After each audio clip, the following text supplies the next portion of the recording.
সংবিধান সংস্কার কমিশন একটি গুরুত্বপূর্ণ সুপারিশ দিয়েছে। সেটি হচ্ছে সংসদেও তরুণদের প্রতিনিধিত্ব বাড়াতে সুযোগের সুপারিশ।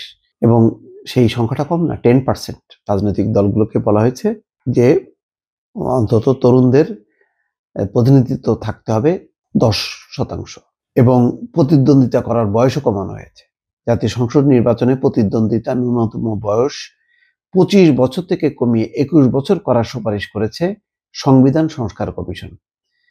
এই সুপারিশ বাস্তবায়িত হলে ছাত্র থাকা অবস্থায় নির্বাচনে প্রার্থী হয়ে জাতীয় সংসদে জনগণের প্রতিনিধিত্ব করার সুযোগ তৈরি হবে তরুণ তরুণীদের। এটা সামগ্রিকভাবে কতটা ভালো হবে এইটা যথেষ্ট বিতর্ক আছে, যে তাহলে পড়াশোনার জায়গা থেকে কি তরুণরা সরে যাবে?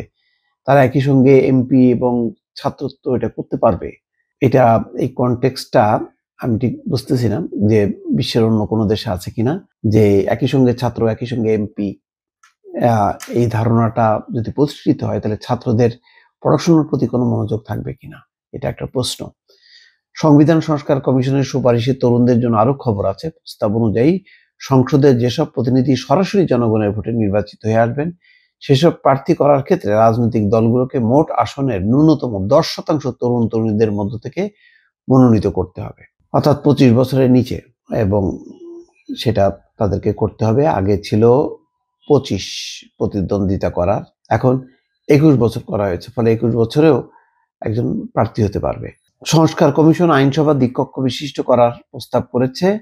এর মধ্যে নিম্নকক্ষের 300 জনকে একক নির্বাচনী এলাকায় প্রতিদ্বন্দ্বিতা করে আসতে হবে, আর নিম্নকক্ষের 100 জন নারী সদস্য সারা দেশের সব জেলা থেকে নির্ধারিত 100 নির্বাচনী এলাকা থেকে কেবল নারী প্রার্থীদের মধ্যে প্রতিদ্বন্দ্বিতার মাধ্যমে সরাসরি ভোটে নির্বাচিত হবে। এটা ভালো। নিম্নকক্ষে দলগুলোর পাওয়া আসনের ভিত্তিতে তাদের মধ্যে উচ্চ কক্ষের আসন বন্টন হবে।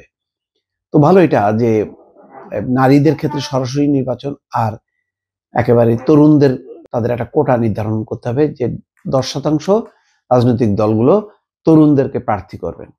এই সুপারিশ বাস্তবায়িত হলে নিম্নকক্ষের 400 আসনের মধ্যে অন্তত 400টিতে, এই সুপারিশ বাস্তবায়িত হলে নিম্নকক্ষের 400 আসনের মধ্যে অন্তত 40টিতে তরুণ তরুণীদের দেখা যাবে।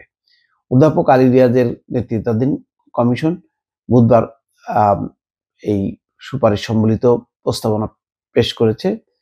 সংস্কার কমিশনের সুপারিশগুলো নিয়ে এখন রাজনৈতিক দলগুলোর সঙ্গে আলোচনা করবে অন্তর্বর্তী সরকার।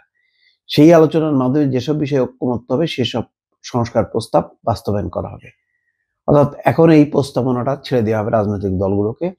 সেই সব প্রস্তাবনার মধ্যে যেসব বিষয়ে একমত হবে সেগুলো বাস্তবায়ন হবে। ফেব্রুয়ারিতে রাজনৈতিক দলগুলোর সঙ্গে এই আলোচনা হবে বলে আজ সংবাদ সম্মেলনে ব্রিফিংয়ে সরকার 2জন উপদেষ্টা জানিয়েছেন। দেখা যাক এখন শেষ পর্যন্ত কি হয়। দর্শক ভালো থাকবেন। আল্লাহ হাফেজ।